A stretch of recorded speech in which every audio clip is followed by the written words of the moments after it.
Alright guys, welcome to game 1. We've got a keeper here. It's a little bit slow, but my deck is slow. So I'm not particularly surprised by this. I don't have a turn 2 rampant growth, but I do have a bounce land on turn 2, and then I can ramp and I can sort of find my way into what I'm trying to do with the game. So yeah, we're just gonna bounce here. Okay, and yeah, the hand's a little bit strange, but I'm gonna be able to ramp out mana wise. I'm gonna have 4 of my 5 colors.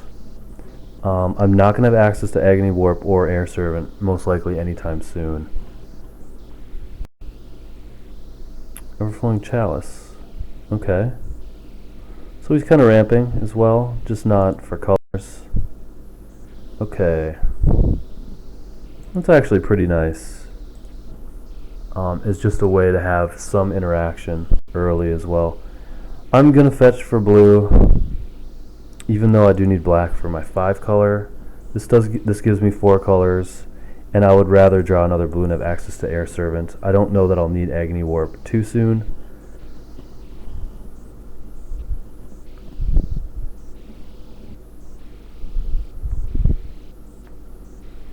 Fairly happy with this start. The mana base on this deck is going to just be awkward a fair bit of the time because there are so many double casting cost cards.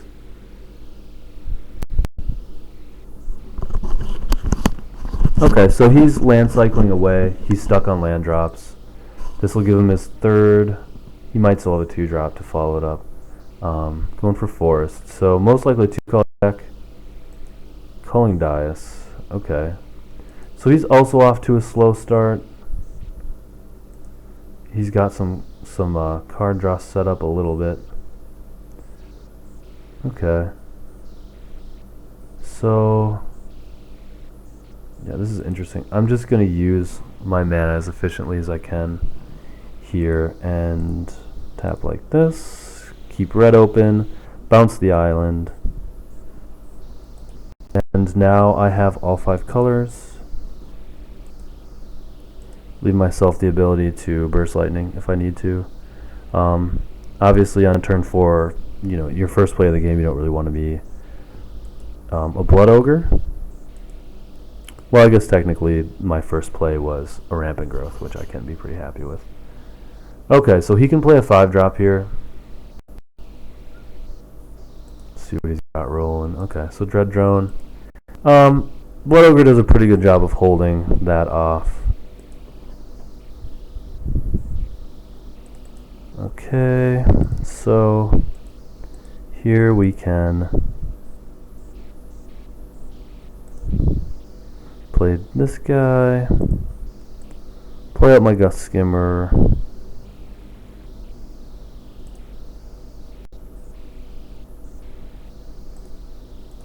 play out Gust Skimmer. Not going to attack, so I'm just not trading favorably in damage that way. And I don't really, I think, at any point need to actually trade a card for a Dread Drone. So he can play into a Mugs Crusher here, which obviously is pretty terrible for me. Okay, so Scion of the Wilds isn't too scary.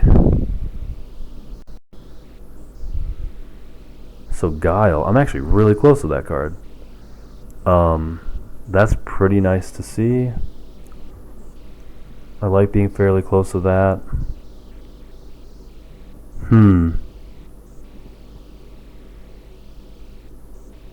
So I can tap blue, give this guy flying.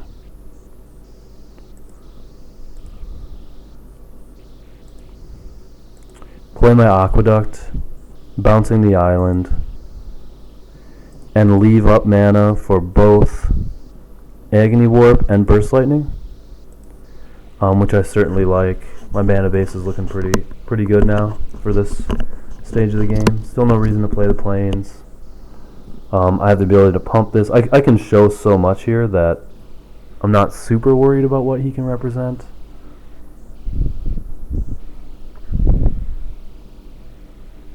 And I do have good blocks as well, just because of the Agony Warp and Burst Lightning, because I can also cast them both this turn if I really need to, and that should be fine. It's possible he starts sacking Eldrazi Spawn to the Culling Dais, which is just kind of a whatever play. I'm not super concerned about that.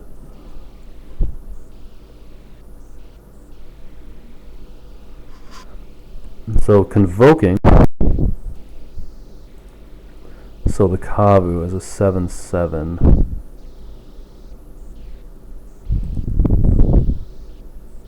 I think I'll just pop off the Scion here.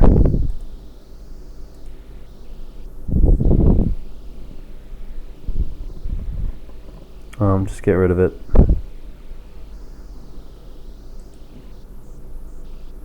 Okay, Kavu Primarch is a 7/7. It's a big in my ass. Actually, I have one green, so Bestial Menace isn't really an option here. And we'll just play Guile out. Okay.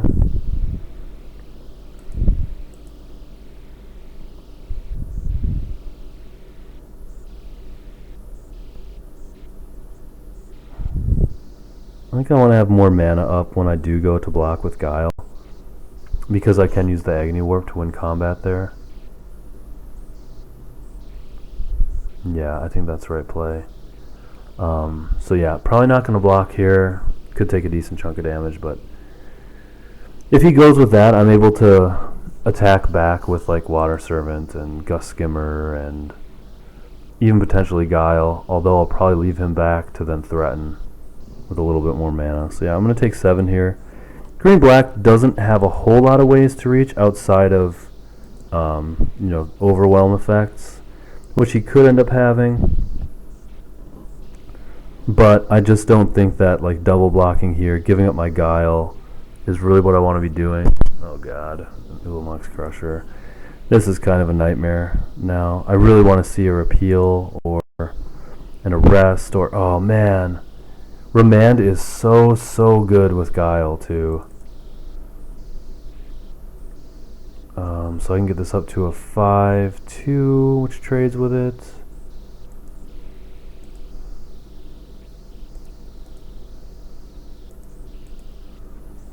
Okay, and I can just destroy some lands, and it's not the worst thing ever.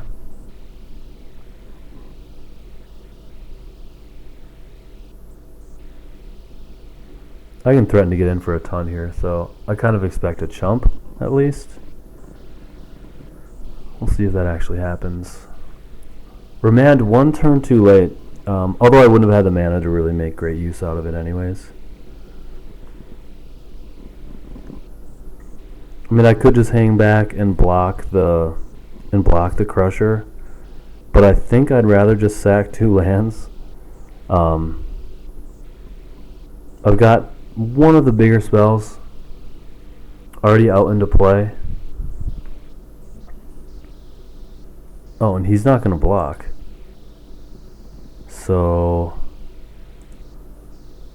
I'm just going to put pain on him a little bit here.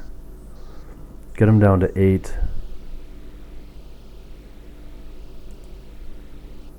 Yeah, I feel pretty good about that.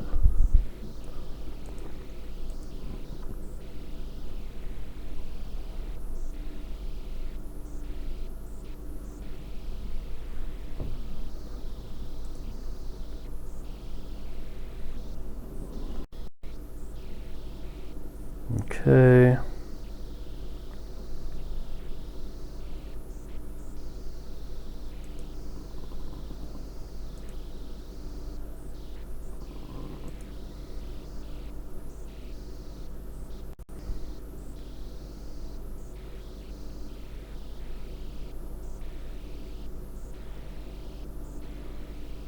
Do I have lethal on the swing back? Because I wonder if I just do something like this, where I give this guy -3. I just Agony Warp.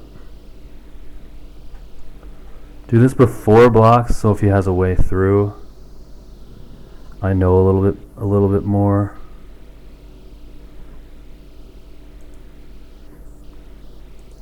Yeah, and if he has something, I can remand it.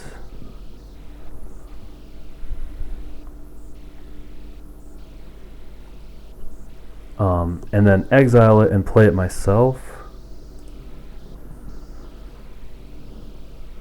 So I go to 1 here.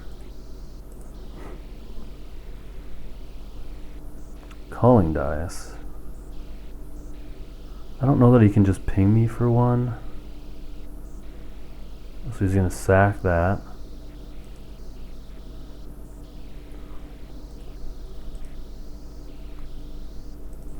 Oh, and he's drawing. Wow, okay. Interesting. So, real tight one there. I thought he had a backup plan since he attacked with both. I felt like he could have just attacked with the Crusher. Maybe not gone with the bigger guys. I don't know that there's a whole lot I can sideboard into. My sideboard cards are Plummet and Smash the Smithereens. I didn't really see... I mean, I saw 2 artifacts, but they're ones that I'm not super afraid of. I don't know that he's so rampy that I need to attack his mana base for things like Everflowing Chalice. I think the really heavy Eldrazi decks that aren't base green-black, that are using Eldrazi spawn to ramp, you do want to attack their Everflowing Chalices and things like that with Sundering Vitae and things like that. But in this type of a game, I'm not as concerned about playing that way, because he's most likely got the Nest Invaders and the Kozilek Predators and the Dread Drones to get himself there to the big cards anyways. Okay, so Wayfarer's Bauble, nice little start. Like to be ramping out, especially ramping out into Skyreach Manta with some remand protection and stuff like that. No turn 2 play, love to see that. I'll probably fetch for red here. Although I do have a double green spell for turn 5. But I'd rather just get the Skyreach Manta down early, considering what's going on with him. Okay, grab a red. Yep, happy to see that. Oh, even better than Burst Lightning here. Although Burst Lightning allows me to leave up Remand, I'm really happy to be able to just Electrolyze here. Cycle away, grab a dual land. I probably shouldn't have played my Swamp, knowing that I was going to draw. I hadn't quite decided what the play on my turn was. So that's a fairly significant mistake, one I shouldn't have made there. And could come back to bite me. We'll see. So Everflowing Chalice, kicked twice. That is one I would like to attack if I had my sideboard cards in here. So Sphere of the Suns, I can play Sphere of the Suns and hold up Remand and play down Golgari Rot Farm. Fairly happy with that play. I'll bounce a black. Although being able to play a 4/4 Skyreach Manta on this turn would have been a lot nicer. Okay, so this puts him up to 5/7. Okay, so let's just remand this. We'll time walk him here. Draw a card. And this should get me really far ahead. Okay. Oh, we've got a repeal. I like to see that. Okay. So if I play Skyreach Manta, I want to use a Sphere of the Suns charge. So I go green, black, blue, red, white.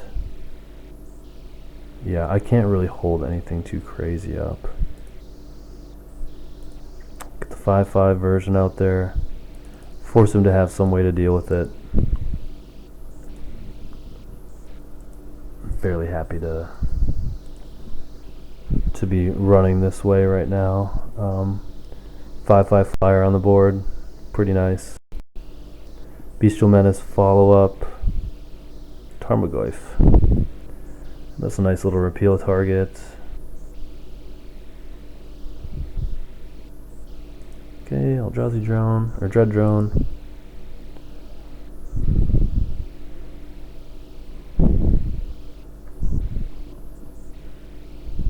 Oh, and a Convoke spell.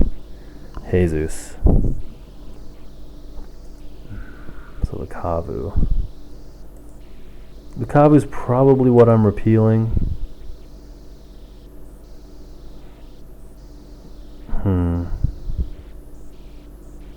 Yeah, let me think here. I can start going for 5. I'll play Bestial Menace, which is going to cost me 3, 4, 5. Leaves me with 3 open mana. I could play Cloud Elemental.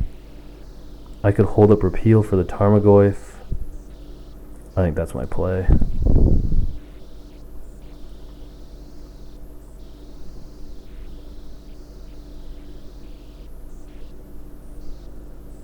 So let's hold up the Repeal.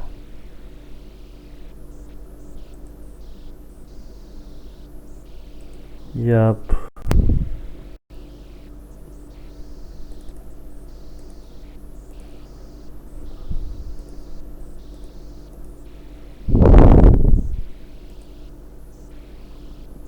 I don't think playing Cloud Elemental increases my clock at all. It might. He doesn't have a flyer. You know what? I actually think this is the better play. It gives me the option to repeal next turn. I can chump with a 1/1, trade a 2/2 here and a 3/3 here, and deal essentially with his entire board and have 7 damage in the air, which is a 2-turn clock at that point. Okay, so we'll block, and feel pretty happy about it. Just keep some of the damage on Tarmogoyf away. Okay, so Ulamog's Crusher. I probably can repeal that here. I should have close to enough. So 2, 3, 4, 5, 6, 7, 8. Yes, I can. So let's repeal this.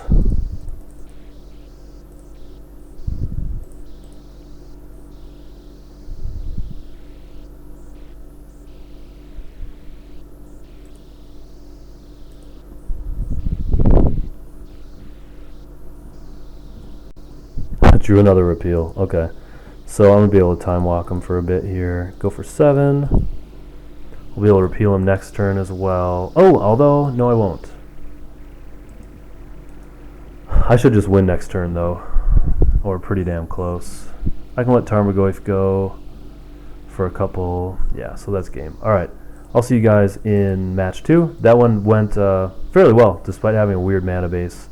Playing really controlly, not a ton of creatures, but definitely worked out. The mana base wasn't as bad as I thought. 6 dual lands is nice, or 6 bounce lands rather.